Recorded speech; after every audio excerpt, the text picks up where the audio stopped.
हिंदी में यूपीएससी की तैयारी से संबंधित प्रोग्राम्स को देखने के लिए सब्सक्राइब करें स्टडी IQ IAS हिंदी। नमस्कार, स्टडी IQ IAS हिंदी में आप सभी लोगों का बहुत बहुत स्वागत है। मेरा नाम है विरत दुबे। जैसा कि आप सब लोग जानते हैं कि मैं आपके सामने हिस्ट्री में बहुत सारे ऐसे टॉपिक्स लेकर के आ रहा हूं जिनको लेकर के आपके मन में बहुत सारी क्यूरियोसिटी रहती है, उत्सुकता रहती है, जो आपकी पढ़ाई के लिए बेहद ज़रूरी भी है, बट कई बार वो स्किप हो जाती है हमारे मेन टॉपिक के कवर करते समय।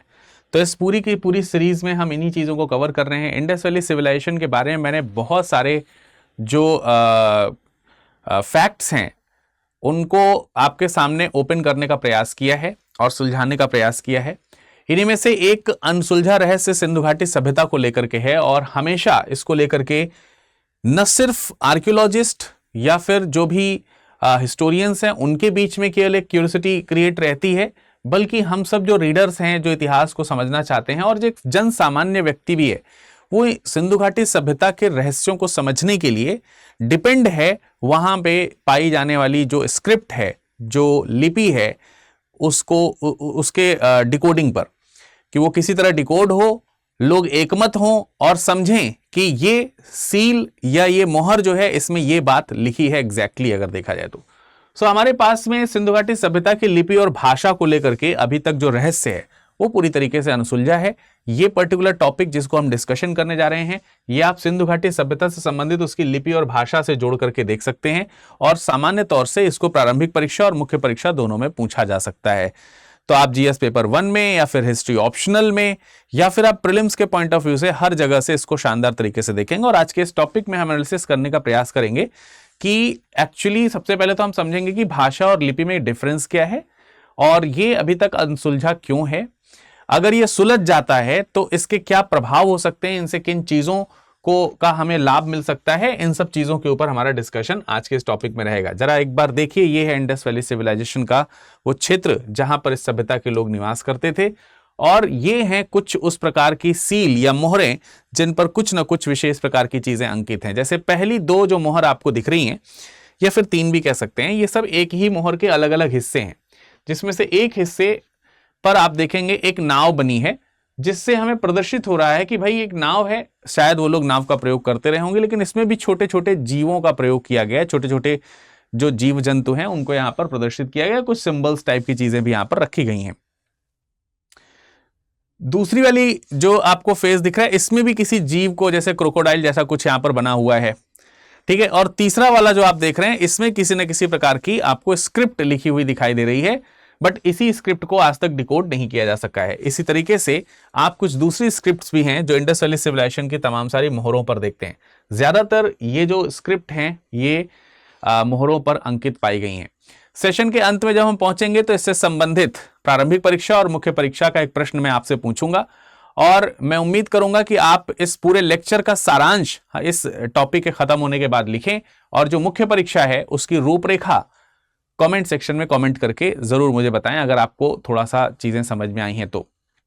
बाकी जनरल नॉलेज के पॉइंट ऑफ व्यू से जो लोग देख रहे हैं भाई, वो फिर इसे बताएं कि भाई उनका सिंधु घाटी सभ्यता को लेकर के क्या अनुभव है, सिंधु घाटी सभ्यता की लिपियों को लेकर के क्या अनुभव है, उसको एक बार हमारे साथ जरूर डिस्कशन करें। आप क्या सोचते हैं इसके ऊपर। अब देखिए, सिंधु घाटी सभ्यता की लिपि क्या है, क्यों नहीं पढ़ी गई है, कुछ लोगों ने दावे किए हैं पढ़ने के, पर उन्हें एक्सेप्ट क्यों नहीं किया गया, इन सब चीजों के ऊपर चर्चा करेंगे। लेकिन सबसे पहली चर्चा करते हैं कि आखिर ये लिपि और भाषा ये है क्या। अभी तक मैं आपसे, जब से लेक्चर शुरू हुआ है तब से लगातार मैं आपसे बात कर रहा हूं, मैं बोल रहा हूं, और आप उसे सुन पा रहे हैं। अगर आप सुन करके उसे समझ पा रहे हैं कि मैं क्या बोल रहा हूं, तो जो आप सुन रहे हैं वो है मेरी भाषा, ठीक है। जो आप वर्बली मेरे से सुन रहे हैं वो है क्या, भाषा।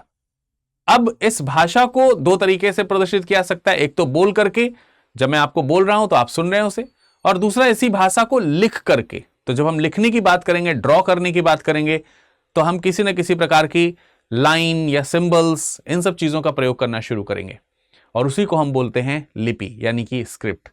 स्क्रिप्ट और भाषा ये दोनों में अंतर है। स्क्रिप्ट को हम भाषा के रूप में पढ़ते हैं, हर स्क्रिप्ट की कोई ना कोई भाषा जरूर होती है। ये हो भी सकती है, नहीं भी हो सकती, ये भी बात हो सके। जैसे यहां पर देखिए लिपि के बारे में क्या लिखा है, किसी भाषा के शब्दों को दर्शाने के लिए प्रतीकों या अक्षरों का प्रयोग करके लिखने की एक प्रणाली जैसे लैटिन, देवनागरी या सिंधु लिपि। तो जब हम जो चीजें बोल रहे हैं, देखो ऐसा है कि उस सभ्यता के लोग कुछ तो बोलते होंगे, या तो जो मीन ऑफ कम्युनिकेशन है, मीडियम ऑफ कम्युनिकेशन है, वो ओरल रहता है, तो सिर्फ भाषा ही भाषा आगे चलती है, वहां लिपि आगे नहीं बढ़ती।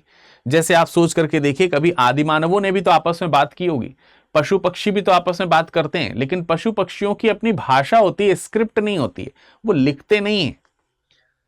जब हम किसी भाषा को लिखना शुरू कर देते हैं, उकेरना शुरू कर देते हैं, ड्रॉ करना शुरू कर देते हैं, तब वो लिपि की परिभाषा के अंतर्गत आ जाता है। तो सामान्यतः भाषा क्या है? भाषा का प्रयोग होता ही क्यों है? क्योंकि हम जो सोच रहे हैं, हमारी जो भाव है, हमारे अंदर जो भी हम चीज रिप्रेजेंट करना चाह रहे हैं, आपके सामने प्रस्तुत करना चाह रहे हैं, उनके लिए जो माध्यम है वो माध्यम भाषा है, यानी संप्रेषण का एक प्रकार है ये।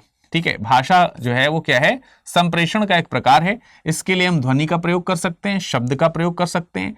ध्वनि और शब्दों को व्याकरण के नियमों के अनुसार संयुग्मित करके प्रस्तुत कर सकते हैं। बिना व्याकरण के भी प्रस्तुत किया जा सकता है, वो भी भाषा है।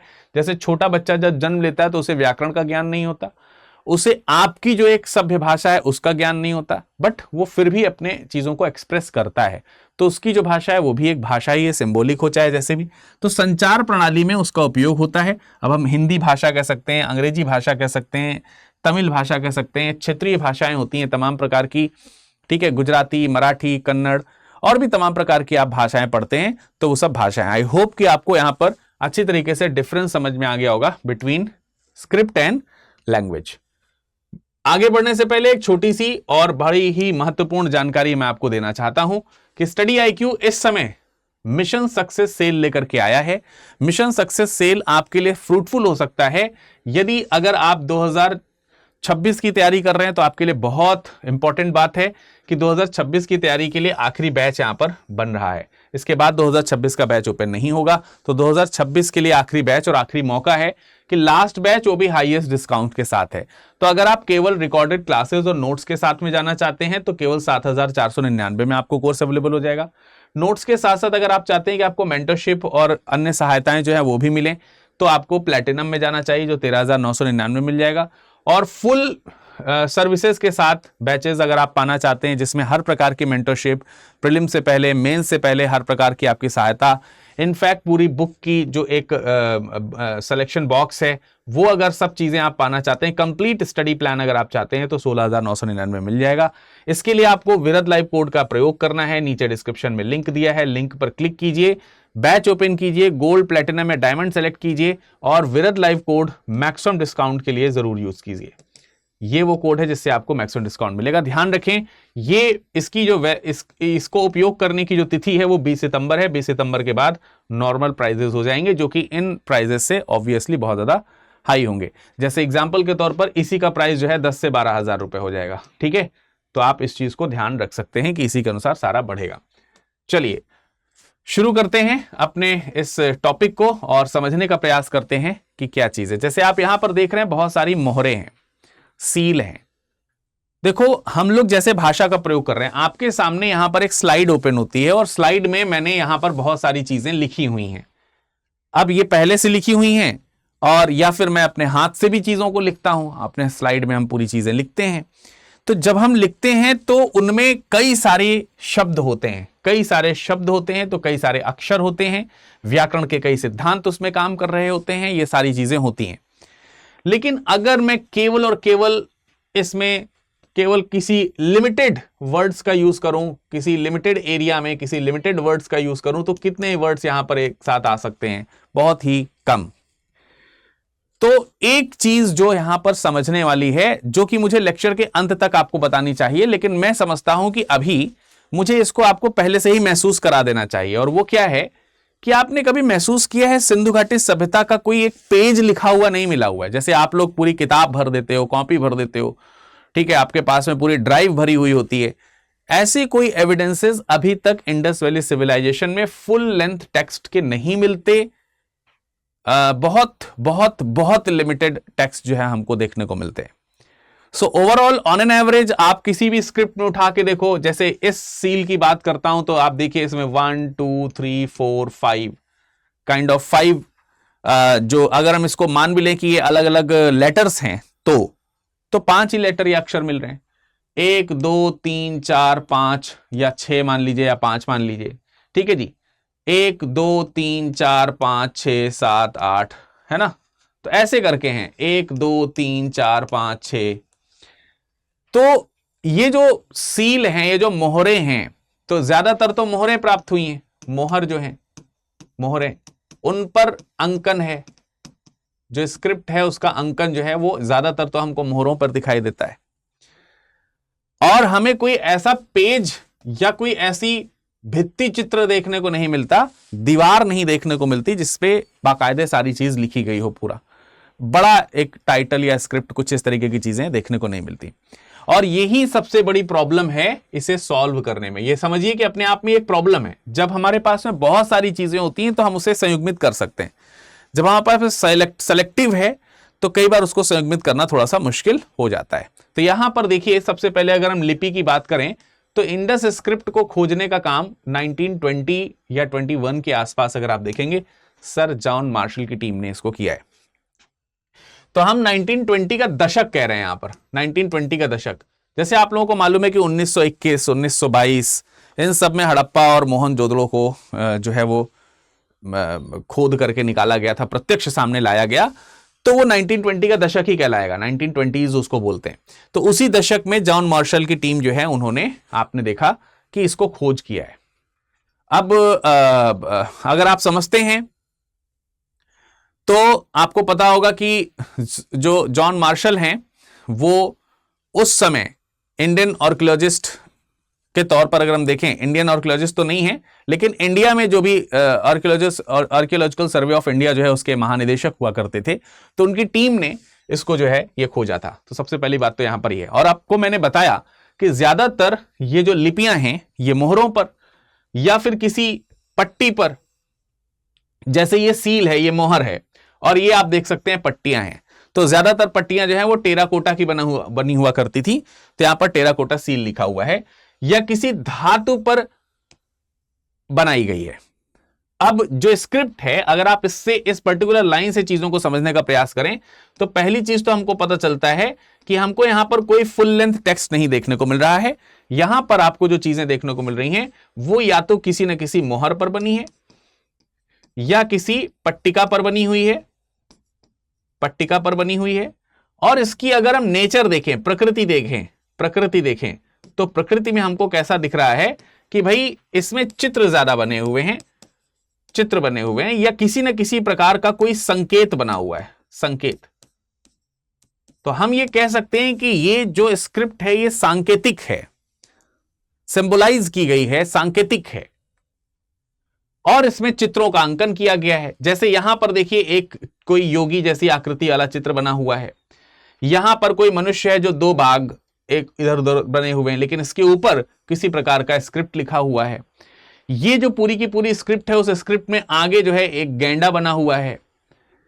तो यहां पर आप देख रहे हैं कि या तो चित्र है, मोहर जो है या पट्टिका जो है, उस पे उसकी प्रकृति में अगर आप देखने का प्रयास करें तो या तो चित्र का प्रयोग है या संकेत का प्रयोग है।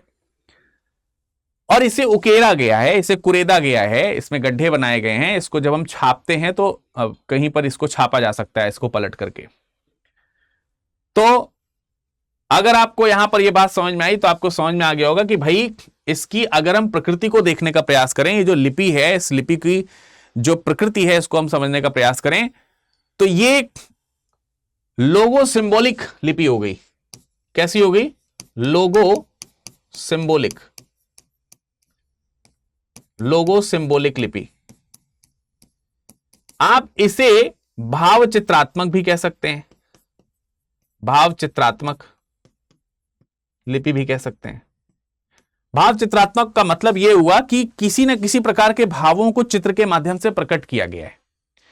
तो जब हम भावों को चित्र के माध्यम से प्रकट करते हैं तो वहां पर क्या चीज एब्सेंट होती है? वहां पर एब्सेंट होती है स्क्रिप्ट के जो अक्षर होते हैं वो एब्सेंट होते हैं, लेटर्स जो हैं वो एब्सेंट होते हैं, क्योंकि भाव हमने अभिव्यक्त कर दिया। जैसे मान लेते हैं कि कोई एक तस्वीर बनाई गई, अब उस तस्वीर के कुछ मायने हैं, उस तस्वीर के कुछ अर्थ हैं, तो उसमें तस्वीर जो है, कोई किसी भी तस्वीर को क्या हम अक्षर मानते हैं? जैसे कोई आपने देखा मोनालिसा की मुस्कान, अपने आप में एक रहस्य, मान लेते हैं कि मोनालिसा की मुस्कान का कोई रहस्य होगा, उसका कोई अर्थ होगा। अब वो अर्थ है, लेकिन जो आपको दिखाया जा रहा है वो तो मोनालिसा की तस्वीर है मुस्कुराते हुए, तो उसकी मीनिंग जो है वो टेक्स्ट में नहीं लिखी हुई है, अर्थात उसको जो है लिपि में नहीं लिखा गया है, अर्थात उसमें अक्षरों का प्रयोग नहीं किया, लेकिन भाषा उसके अंदर है, अर्थ है उसके अंदर कहीं ना कहीं आपको समाहित होता हुआ दिखाई दे रहा है। तो इसीलिए इसको बोलते हैं भाव चित्रात्मक। भावों को चित्र के रूप में क्या किया गया? प्रकट किया गया। लेकिन आप देखें, अगर हम लोगो सिंबॉलिक बोल रहे हैं तो लोगो यानी कि किसी न किसी प्रकार का कोई लोगो होगा ये, या फिर सिंबल्स का प्रयोग किया गया है।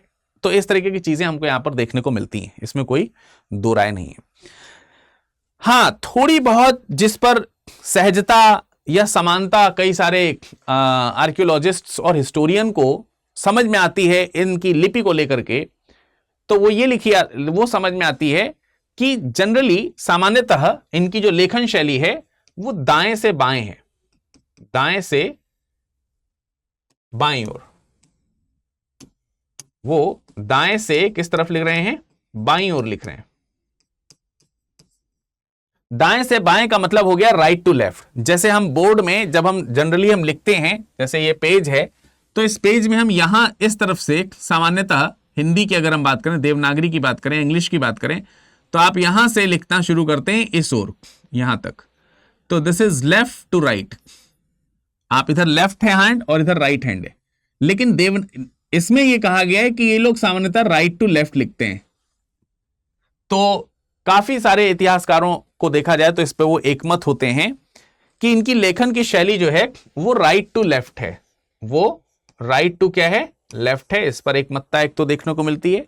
दूसरा, मैंने वैसे तो बताया कि ज्यादातर बड़ी लिपि नहीं है, और इतनी बड़ी लिपि नहीं है कि उसमें लाइन जो है वो चेंज किए जाएं, बट एक आध जगहों पर जहां कहीं, जैसे कोई इनको एक दो जगहों पर ऐसी कुछ मोहर या सील या ऐसी पट्टिका मिली है जिसमें 26 लेटर्स माने जा सकते हैं, अगर आप इन्हें लेटर के तौर पर देख रहे हैं तो वहां पर अगर आप देखेंगे तो लेखन की जो शैली है वो है बाउस्ट्रोफिडन। वो कौन सी है? बाउस्ट्रोफिडन।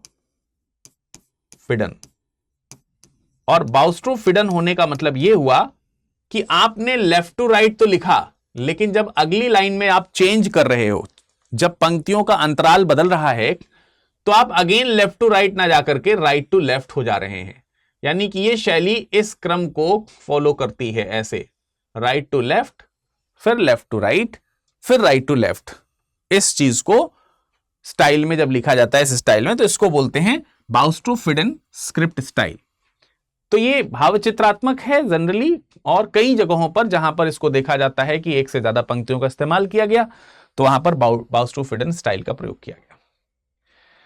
वास्तविक रूप में देखें तो ये जो इंडस वैली सिविलाइजेशन में पाए जाने वाले जो ये स्क्रिप्ट हैं, इनमें लेखों में बहुत कम मतलब चीजें हैं। मैंने आपको बताया कि ज्यादातर छोटे छोटे शिलालेख या इस तरीके के, आपको मैंने भी पहले जैसे दिखाया था, पीछे जैसे दिखाया आपको कि यार कितने हैं, मतलब ऑन एन एवरेज अगर आप देखोगे, औसतन देखेंगे तो 5 से 7, ठीक है, ऑन एन एवरेज औसतन अगर आप देखें तो औसतन एक मोहर पर 5 से 7 अक्षर आपको देखने को मिलते हैं, इससे ज्यादा नहीं। एक आध जगहों पर प्लेट ऐसी मिली है जिसमें 26 अक्षरों का अंकन किया गया है, और उन्हीं से हम अंदाजा लगाते हैं कि भाई इनकी जो स्क्रिप्ट का स्टाइल है वो बाउस्ट्रोफिडन रहा होगा।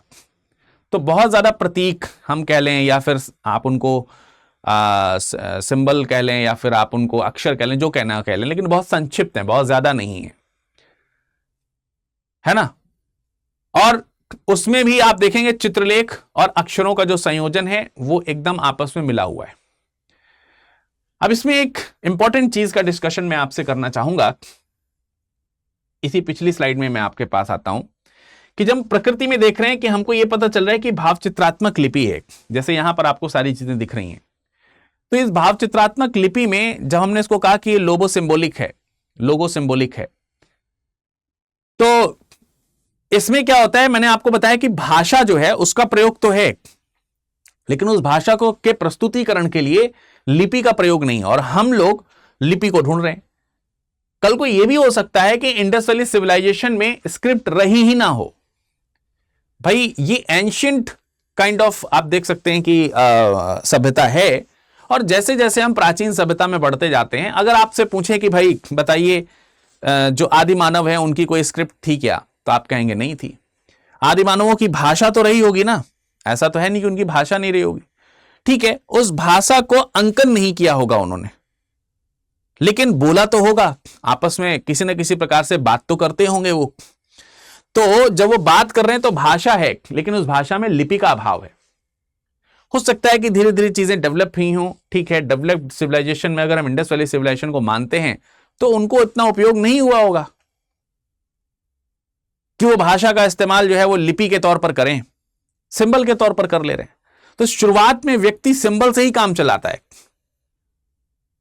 हो सकता है कि उनकी कोई स्क्रिप्ट हो ही ना, और उन्होंने अपने भावों को व्यक्त करने के लिए, अपनी बातों को रखने के लिए या तो ओरल मैसेजेस का प्रयोग किया, या फिर जहां कहीं पर भी रिटन मैसेजेस का प्रयोग करने की आवश्यकता हुई तो उन्होंने इसे सिंबलाइज कर दिया।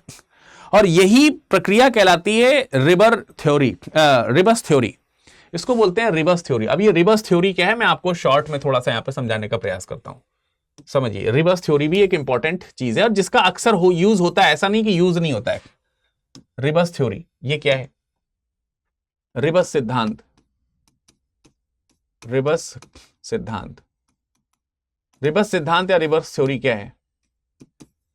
अगर हम रिबस सिद्धांत या रिबस थ्योरी को समझने का प्रयास करें तो ये भी अपने आप में लेखन की एक तकनीक है। इसके माध्यम से चीजों को लिखा जाता है, लेखन की तकनीक है, लेखन की एक प्रक्रिया है। लेकिन लिखने में जनरली हम लोग जो लेटर्स का प्रयोग करते हैं और उन लेटर्स के माध्यम से जो शब्दों का प्रयोग करते हैं और उन शब्दों को मिलाकर के जो हम वाक्यांश बनाते हैं, इस पद्धति का प्रयोग ना करके वहां पर लेखन के लिए केवल चित्रों या संकेतों का इस्तेमाल कर लिया जाता है। और यहां चित्रों या संकेतों का जो अर्थ है वो हमेशा वही नहीं है जिसका वो चित्र बनाया गया, यह भी बात भी है। मतलब जिस चीज को बनाया गया प्रत्यक्ष उसका वही अर्थ हो, कोई जरूरी नहीं है, और हो भी सकता है। मतलब चित्र जो है किसी विशेष शब्द को सिंबलाइज कर सकता है। इस एग्जाम्पल के तौर पर अगर मैंने यहां पर किसी एक स्क्रिप्ट में, सपोज दैट मैंने यहां पर किसी एक जगह पर आईज बना दी, आंखें बना दी। उतनी अच्छी आंखें तो मैं नहीं बना पाता, लेकिन चलो मैं बना देता हूं यहां पर आंखें। ठीक है, सपोज दैट यहां पर आईज बना दी गई। ठीक है, ये आईज बना दी गई। अब इसका एक अर्थ तो यह हो सकता है कि मैं यहां पर आंख कहना चाह रहा हूंगा। हो सकता है कि आंख के लिए मैंने आंख शब्द का प्रयोग कर दिया, आंख सिंबल का प्रयोग कर दिया हो। पर हो सकता है कि मैंने इसका इसलिए भी प्रयोग किया हो कि मैं तुम्हें देख रहा हूं, मैं तुम्हें देख रहा हूं, देख रहा। बात समझ में आ रही कि नहीं आ रही? मैं तुम्हें देख रहा हूं और इसके लिए मैंने सिर्फ यहां पर आईज बना दी। सपोज दैट मान लेते हैं कि इस तरीके की मोहर या इस तरीके की स्लेट जो है किसी डोर के, एंट्रेंस डोर के ऊपर जो है यहां पर बना दी गई हो, तो इसका सिंपल सा अर्थ है कि भैया तुम अंदर तो जा रहे हो, ध्यान रखना निगरानी में हो। जैसे हम लोग कैमरा लगा देते हैं ना, और वहां पर लिखा होता है कि आप कैमरे की निगरानी में है, तो वहां तो लिखा होता है आप कैमरे की निगरानी में, पर कई जगहों पर सिर्फ कैमरा बना दिया जाता है। व्हाट इज इट मीन कि कैमरा बना दिया गया है? इसका अर्थ यह है कि कैमरा यहां बना है, इसका मतलब यहां कैमरा है, इसका मतलब कैमरा आपको देख रहा है। उसको स्क्रिप्ट में नहीं लिखा गया है, सिंबलाइज कर दिया गया है। और कैमरा का अर्थ कैमरा भी है। तो ये चीज आप समझिए कि आंख का अर्थ आंख भी हो सकता है, और आंख का अर्थ यह है कि मैं तुम्हें देख रहा हूं। और हो सकता है कि हाफ क्लोज्ड आई हो या फिर टोटली क्लोज्ड आई हो, तो मैं तुम्हें नहीं देख रहा हूं, या यहां पर दिखाई नहीं देगा, आगे अंधेरा है, ऐसा भी हो सकता है। तो आप समझ रहे हैं, इतना ना लिख करके कि आगे अंधेरा है, आगे नहीं दिख रहा है, कि बजाय हमने केवल क्लोज्ड आई बना दी या हाफ क्लोज्ड आई बना दी, कुछ भी तरीके से। इसी को बोलते हैं रिबस थ्योरी, और जो कि यहां पर बड़ी परफेक्टली आपको देखने को मिलती है कई जगहों पर। समझ में आ रही बात? तो अब आपके मन में प्रश्न आ रहा होगा कि भाई अगर वो उसे पूरी तरीके से लिखते नहीं थे, तो फिर आखिर उन्होंने ये सारी कलाकारी चित्रकारी क्यों? अच्छा आप देखिए, जैसे जैसे हम आगे बढ़ते, मैंने आपको कई बार अभी बीच में एग्जांपल दिया कि प्राचीन मानव जो है, आदि मानव जो है, वो लिपि का प्रयोग नहीं कर रहे हैं, बार बार मैं आपसे कर रहा हूं, लेकिन आदि मानवों का कद जैसे आगे आगे बढ़ता चला जाता है, जैसे जैसे उनका क्रम आगे आगे बढ़ता चला जाता है, तो आप देखते हैं कि वो भित्ति पर चित्र बनाना शुरू कर देते हैं। आप मध्य प्रदेश की भीमबेटका की गुफाओं में जाएं तो वहां पर क्या बना हुआ है? वहां पर किसी टेक्स्ट का इस्तेमाल नहीं है, वहां पर आप देखेंगे तो चित्र बना रखे हैं। आप कहीं मैसन का चित्र बनाए, कहीं भेड़ का चित्र बनाया है, कहीं पर लोग जो है गाजे बाजे के साथ नाचते हुए, तो वहां पर उसको बताया जा रहा होगा ना कि हम लोग नृत्य कर रहे हैं, ठीक है? तो नृत्य कर रहे हैं, उन्हें लिखना नहीं आता है, लेकिन उन्होंने डांसिंग के जो डिपिक्शंस हैं वहां पर शो कर दिए। इसका मतलब क्यों बताना चाह रहे हैं?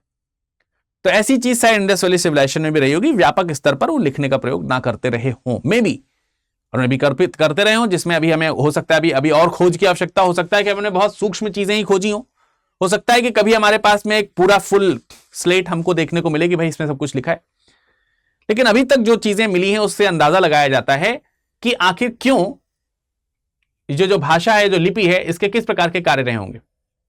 तो कहते हैं शायद इनका उपयोग जो है वो व्यापार कार्यों तक ही सीमित रहा हो, व्यापार कार्यों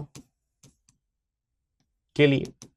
अब व्यापार कार्यों के लिए हो सकता है पूरा लिख करके देने की जरूरत ना हो, केवल ऑथेंटिकेशन की जरूरत हो या परमिशन की जरूरत हो, और उतने ही सिंबल का वहां पर वो प्रयोग कर देते हो सकता है टैक्सेशन सिस्टम में इसका इस्तेमाल किया जाता हो, कराधान प्रणाली में या किसी अन्य प्रकार की कर प्रणाली में इसका इस्तेमाल किया जाता हो, कर अभिलेखों के तौर पर इसको सिंबलाइज करके रखा गया हो।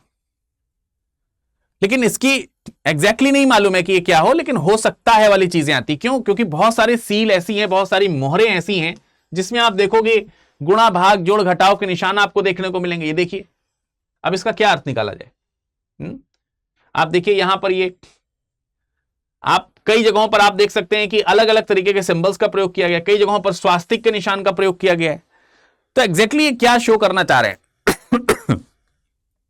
क्या दिखाना चाह रहे हैं, अभी तक तो पता नहीं है। हो सकता है कि इनके कुछ मतलब हमको यह समझ में आता है कि इनके व्यावसायिक महत्व भी हो सकते हैं, व्यावसायिक महत्व भी हो सकते हैं, इनके धार्मिक महत्व भी हो सकते हैं, आर्थिक महत्व भी हो सकते हैं।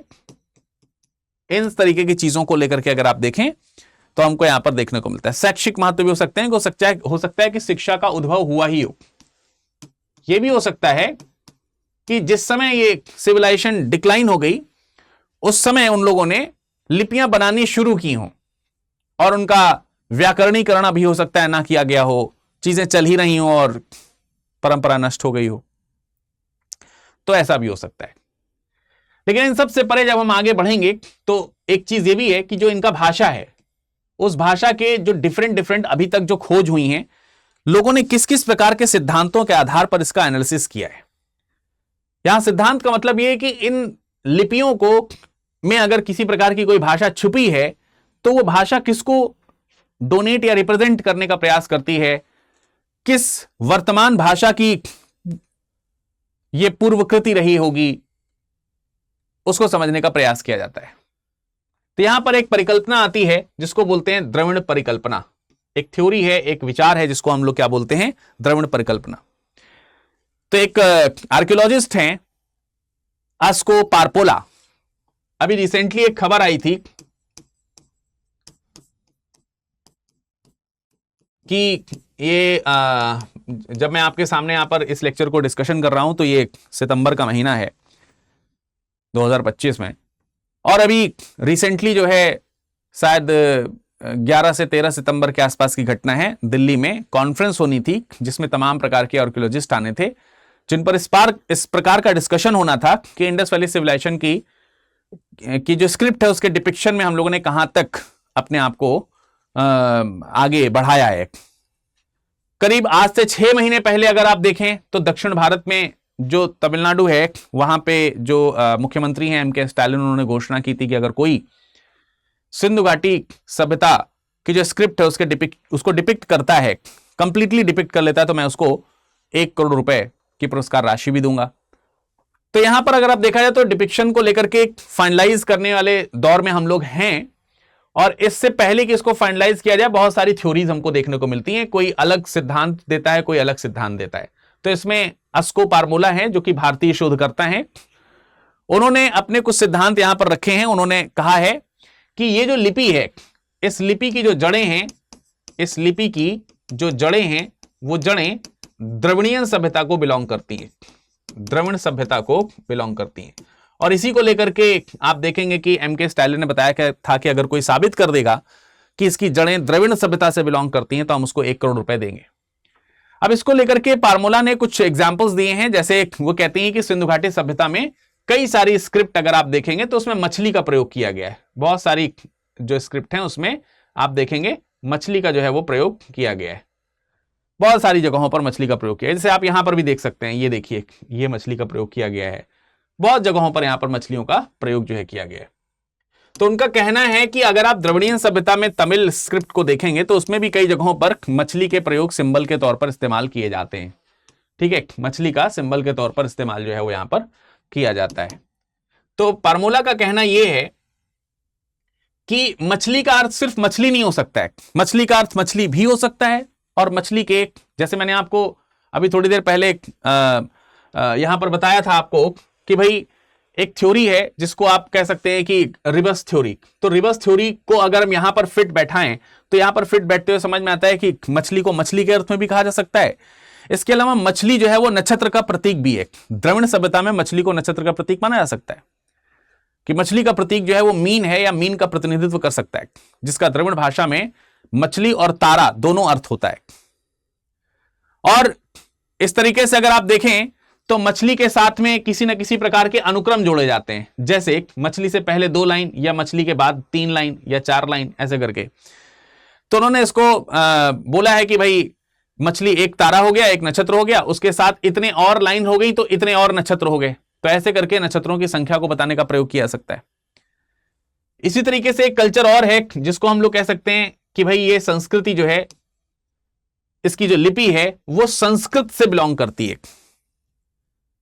तो इसमें जो प्रबल थ्योरी मिलती है वो एस.आर. राव जी की है। वैसे एस.आर. राव जी को अगर देखा जाए तो संघ के काफी निकट माना जाता है, लेकिन इन्होंने बताने का प्रयास किया है कि जो वैदिक कल्चर है, जो वैदिक सभ्यता है, जिसकी भाषा संस्कृत है और जिसकी लिपि भी उसी तरीके की है, वैदिक जो सभ्यता है उस सभ्यता में जो संस्कृत का प्रयोग किया जा रहा है उस संस्कृत की पूर्वगामी है, संस्कृत की पूर्वगामी है द्रविड़, क्या नाम है, ये इंडस लिपि जो है उसको इन्होंने पूर्वगामी बताने का प्रयास किया है साक्ष्यों के साथ में। वैदिक काल अगर आप देखेंगे तो 1500 से 600 ईसा पूर्व का है। तो कह रहे हैं हड़प्पा और वैदिक संस्कृतियों के बीच में एक समय रेखा बीच में गैप जरूर करती है, लेकिन उन्होंने ये पाया है कि बहुत सारे ऐसी सिंबल्स हैं, बहुत सारे ऐसे लिपि हैं जिस पे ऋग्वेद के कुछ श्लोक अंकित होते हुए दिखाई देते हैं। और कई जगहों पर उसके सिंबल्स भी, जैसे अग्नि वेदिकाओं का मिलना, जैसे आप देखते हैं कि स्वास्तिक चिन्हों का मिलना, देवताओं के कई सारे चित्रों का मिलना। तो उन सब चीजों के आधार पर वो बताते हैं कि इसका जुड़ाव जो है वो किससे हो सकता है। मतलब उनका यह है कि इसी को जब और ज्यादा प्यूरिफाई किया गया आगे तो वो संस्कृत के रूप में, वैदिक कल्चर के रूप में सामने आती हुई दिखाई देती है।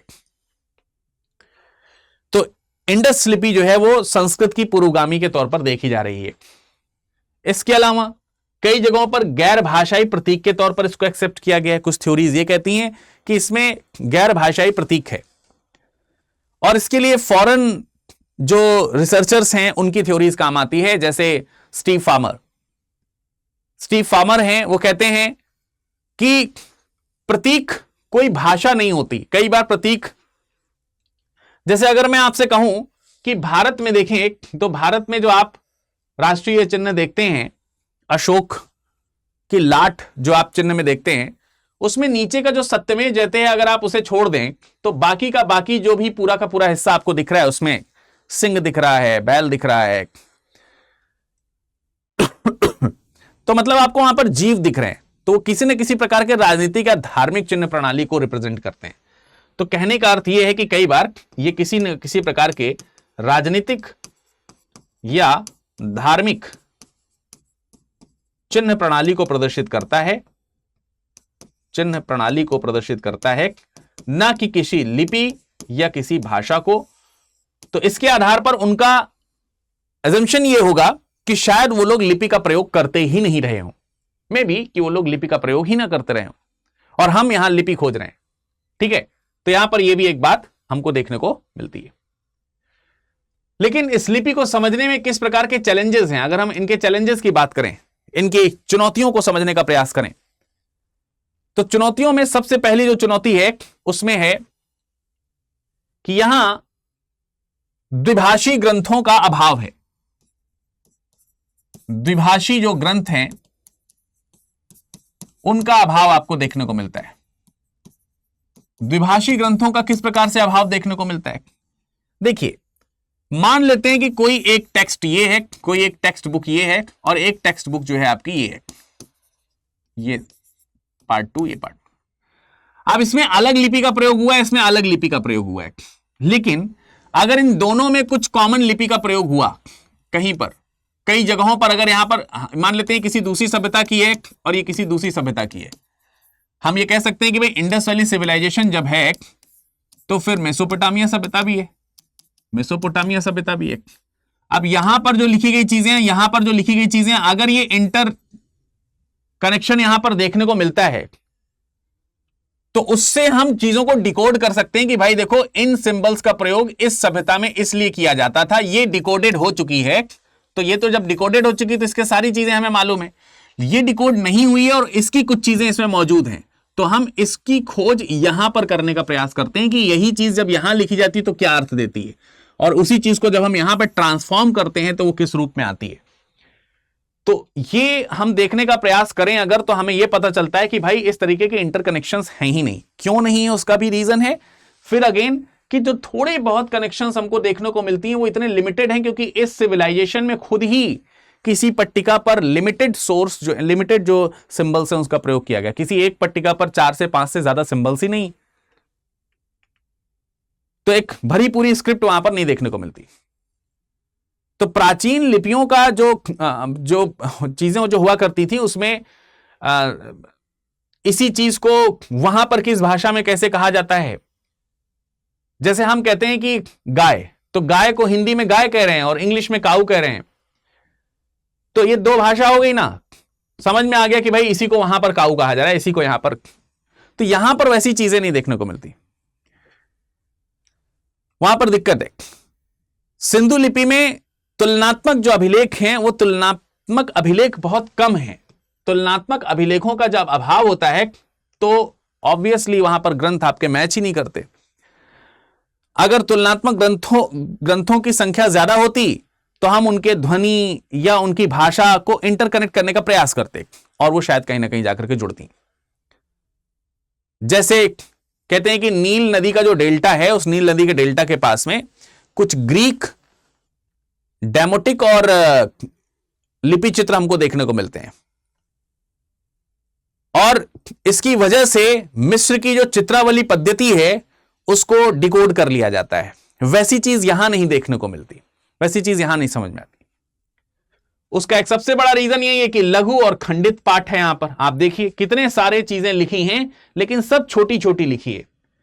इससे पहले कि यहां पर कोई इंटरकनेक्शन बने वो स्क्रिप्ट खत्म होती हुई नजर आती है। तो ज्यादातर जो शिलालेख हैं वो संक्षिप्त हैं, संक्षिप्त शिलालेख हैं। संक्षिप्त जो आपको लेख आपको देखने को मिलेंगे, जो चाहे वो पट्टिका पर किए गए हो चाहे मोहरों पर किए गए हो, बहुत ही संक्षिप्त हैं।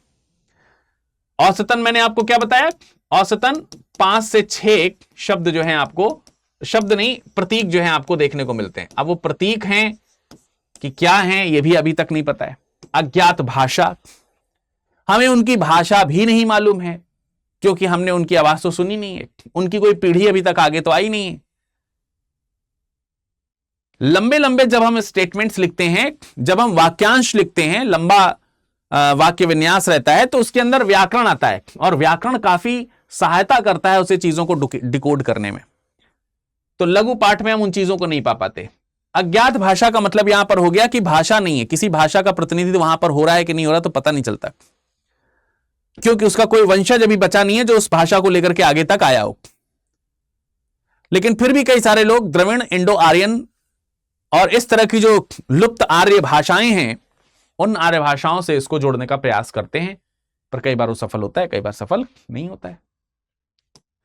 प्रतीक को लेकर के भी कुछ भिन्नताएं हैं, जो सिंबल्स हैं उनको भी अगर हम देखें, जैसे SR राव जो हैं जब खोजते हैं तो वो कहते हैं कि भाई सिंधु सभ्यता में टोटल 62 स्क्रिप्ट हैं, 62 स्क्रिप्ट हैं। लेकिन बाद में पारपोला वो बताते हैं कि भाई 495 स्क्रिप्ट हैं। पारपोला ने अक्षरों की या सिंबल्स की संख्या 492 बता दी। तो अब देखिए कितना बड़ा अंतर हो गया। ब्रायन वेल्स नाम के एक इतिहासकार हुए, ब्रायन वेल्स नाम के एक इतिहासकार हुए, उन्होंने 600 से अधिक संख्या बता दी इसी सिंबल की। तो अब इसी पर ही स्थिति जो है वो असमंजस में कहीं ना कहीं देखने को मिलती है। और हमारे पास में पुरातात्विक साक्ष्य भी देखा जाए तो उतने नहीं हैं जो इस लिपि को डिकोड करने के लिए पर्याप्त हों। कहने को तो आपको लगेगा कि यार 3500 से ज्यादा हड़प्पा की मोहरें अभी तक खोजी जा चुकी हैं, लेकिन उन मोहरों से किसी विशेष स्थल का पता नहीं चलता, किसी विशेष स्थलाकृति का पता नहीं चलता, किन के लिए उसको सिंबल का प्रयोग किया गया है वो पता नहीं चलता है। आजकल मशीन और टेक्नोलॉजी का बहुत ज्यादा इस्तेमाल किया गया है, लेकिन मशीन और टेक्नोलॉजी भी उसे समझ पाने में अभी तक तो असफल रही है, कुछ खास नहीं पता चला। लेकिन अगर पता चल जाए किसी तरह तो उससे लाभ क्या होगा। अगर यह पता चल जाए कि सिंधु घाटी सभ्यता की जो लिपि है वो ये है, तो उसकी इंपॉर्टेंस क्या होगी। सबसे पहले तो लिपि से हम उसकी भाषा का पता लगा लेंगे कि अच्छा ये लोग ऐसा बोलते थे। आजकल एआई का जमाना है, एआई तुरंत उसको प्रस्तुतिकरण भी कर देगा कि देखो सिंधु घाटी सभ्यता के लोग ऐसा बोल रहे हैं। वो भाषा द्रविड़ हो सकती है, इंडो आर्यन परिवार की हो सकती है, या किसी दूसरी फैमिली की हो सकती है। वो पता चल जाएगा किस प्राचीन भाषा की जड़ें इससे जुड़ रही हैं, वो हमको देखने को मिल जाएगी।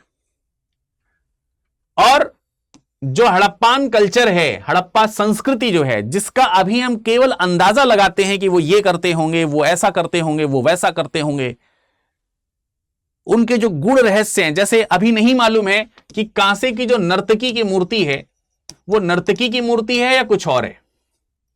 वो जो दाढ़ी वाला एक मानव देखने को मिलता है, दाढ़ी वाले पुरोहित जिनको कहा जा रहा है अक्सर, वो पुरोहित ही हैं या कोई और हैं, या कोई राजा हैं, या कोई दूसरे विद्वान हैं, क्या है वो रहस्य हैं बहुत सारी चीजों में। वो माउंड जो बड़ा सा दिखाई देता है, एक्चुअली वो किस चीज का माउंड है। बड़ी बड़ी इमारतें, कुछ कहते हैं कि स्कूल्स हैं, कुछ कहते हैं कि मंदिर रहा होगा या फिर किसी राजनीतिक स्थल। अब स्कूल अगर रहा होगा तो फिर वहां पर लिपि ज्यादा अच्छी होनी चाहिए ना, फिर वही बात आ जाती। तो उसके रहस्य हमको देखने को मिलेंगे।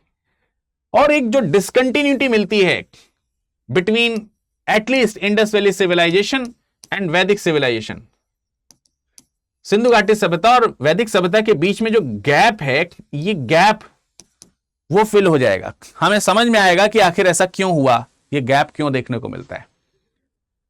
और अगर ये डिकोड हो गया तो डेफिनेटली वर्ल्ड में एक नए सिविलाइजेशन के बारे में पूरी दुनिया जानेगी। प्राचीन लेखन की एक और पद्धति वैश्विक इतिहासकारों और वैश्विक जो पुरातत्ववेत्ता हैं उनको इसकी जानकारी मिलेगी। मानव संचार और उसके विकास के प्राचीन सोर्सेज में, जैसे आप मेसोपोटामिया और दूसरी सभ्यताओं के बारे में पढ़ते हैं, तो हमको पता चलेगा कि ये लोग उनसे इंटरचेंज कैसे करते थे, उनके साथ व्यापारिक संबंध कैसे रखते थे, वो और ज्यादा क्लियर हो जाएंगे। तो हमारी जो प्राचीन रिलेशंस हैं अक्रॉस द वर्ल्ड, वो रिलेशंस हमारे लिए और ज्यादा फ्रूटफुल होंगे। तो काफी ज्यादा चीजें यहां पर आनंददायी हो जाएंगी, मजा आ जाएगा एकदम कि यार एग्जैक्टली क्लियर हो जाए कि अच्छा ये भाषाएं ऐसी हैं, इसका अर्थ ये है। तो बहुत सारे रहस्यों से पर्दा जो है उठ जाएगा। अब मैं आपसे पूछना चाहता हूं कि आपका इन सब को लेकर के क्या अनुभव है। आपको क्या लगता है कि सिंधु घाटी सभ्यता की किस लिपि का क्या अर्थ हो सकता है। अगर आपने कभी कोई रिसर्च किया है तो जरूर कमेंट सेक्शन में कमेंट करके हमें बताएं। प्रीलिम्स के पॉइंट ऑफ व्यू से मैंने एक क्वेश्चन आपको यहां पर पूछा है, बाउस्टोफिडन शैली किसे संदर्भित करती है। केवल ऊपर से नीचे लिखने की शैली, पंक्तियों के बीच दिशा बदलकर लिखने की शैली, केवल चित्रों का उपयोग कर लिखने की शैली, या फिर प्रतीकों को संख्या के रूप में लिखने की शैली। इन 3-4 में से कौन सा जवाब सही है, कमेंट सेक्शन में कमेंट करके बताइए। और इसका सही जवाब आपको मिलेगा हमारे टेलीग्राम पर। मुख्य परीक्षा के लिए एक प्रश्न मैंने आपसे पूछा है, आप इस प्रश्न का उत्तर दे सकते हैं और नीचे जो डिस्क्रिप्शन जो आपका कमेंट सेक्शन है उसमें आप इसके रूपरेखा को जरूर लिखें, रूपरेखा को लिखें, जिससे कि आपकी प्रैक्टिस हो सके। सिंधु घाटी सभ्यता की लिपि को समझने में विद्वानों को किन किन प्रमुख चुनौतियों का सामना करना पड़ा है? अपने उत्तर में द्विभाषी ग्रंथों के अभाव, लघु शिलालेख, अज्ञात भाषा परिवार और प्रतीकों के विविध स्वरूप को स्पष्ट कीजिए, जो कि भी मैंने आपको लास्ट में बताया भी है। एंड आई होप कि आप ऐसा आसानी से कर लेंगे ना। तो चलिए मुलाकात करते हैं फिर इसी तरीके के किसी बेहतरीन हिस्ट्री फैक्ट्स की जानकारी के लिए। आगे जाने से पहले मैं आपको यहां पर बता देना चाहता हूं, एक बार फिर से रिमाइंड करा देना चाहता हूं कि मिशन सक्सेस सेल जो है वो खत्म हो जाएगा 20 सितंबर को। 20 सितंबर को ये सेल खत्म हो जाए, उससे पहले आप जिन कोर्सेज में अपने आप को एनरोल कराना चाहते हैं फटाफट से करा लीजिए विरद लाइव कोड लगा करके। और एनरोल करने के बाद मुझे इन्फॉर्म जरूर कर दीजिए कि सर मैंने विरद लाइव कोड अच्छा, आपको कोई फोन करता है तो आप उसे बोल दीजिएगा कि हमें विरद सर ने ही भेजा है और हमें उनका ही कोड लगाना है, तो वो आपको बहुत अच्छे से असिस्ट कर पाएंगे और आपको जरूर जो भी मैक्स टू मैक्स सहायता है वो जरूर मेरा नाम बता देने और मेरे कोड को लगाने की जिद करने से आपको मिल जाएगा, तो ये जिद जरूर करें। इस लेक्चर का पीडीएफ पाना चाहते हैं तो आप इसे स्कैन कर लें, आसानी से हमारे टेलीग्राम से जुड़ जाएं, या फिर टेलीग्राम पे सर्च करें विरद दुबे 01 या फिर विरद लाइव। इंस्टाग्राम पर भी जरूर जुड़ें विरद लाइव नाम से, @विरद लाइव नाम से, और मेरा ईमेल आईडी है virad.dube@studyiq.com। आई होप कि आप सब लोग का समय शुभ होगा। धन्यवाद। स्टडी IQ IAS, आपका सिलेक्शन हमारा मिशन।